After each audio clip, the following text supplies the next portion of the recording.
ibang balita, tagumpay ang pamimigay ng ayuda at krudo ng mga taga-Philippine Coast Guard at Bureau of Fisheries and Aquatic Resources sa mga mangingisda sa Escoda Shoal kahit pa umaaligid po pa rin ang mga barko ng China.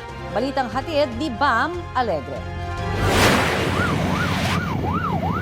Sa kabila ng tensyon sa Sandy Cay na sakop ng Pag-asa Island sa West Philippine Sea nitong linggo, itinuloy pa rin ng Philippine Coast Guard at Bureau of Fisheries and Aquatic Resources ang pamamahagi rin nito ng mga supply sa mga mangingisda naman sa palibot ng Escoda Shoal.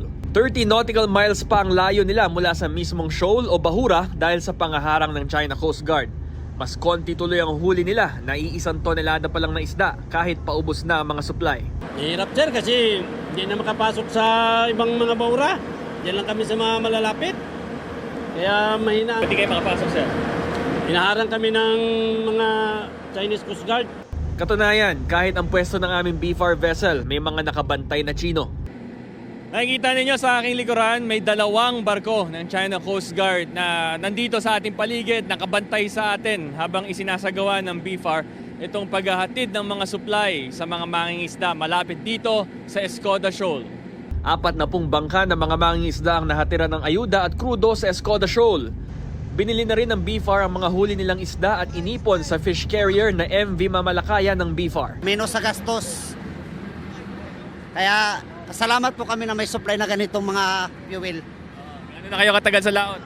2 linggo at 3 araw po. 10 vessel ng China Coast Guard at 10 barko ng Chinese Maritime Militia naman ang namonitor ng Philippine Coast Guard sa lugar. Meron ding 2 barko ng China Navy na may dalang 1 helicopter at high-speed response boat. Ang KBBM initiative natin is not a walk in the park. We were still subjected to dangerous maneuver ng China Coast Guard and even the Chinese Maritime Militia. In Escoda, they even deployed itong tinatawag nating high-speed response boat para mangharas ng mga mangingisdang Pilipino. But despite of all that, ang ating pong mga miyembro ng Philippine Coast Guard and the BFAR really stood their ground, did terrific seamanship skills for them to be able to reach the Filipino fishermen.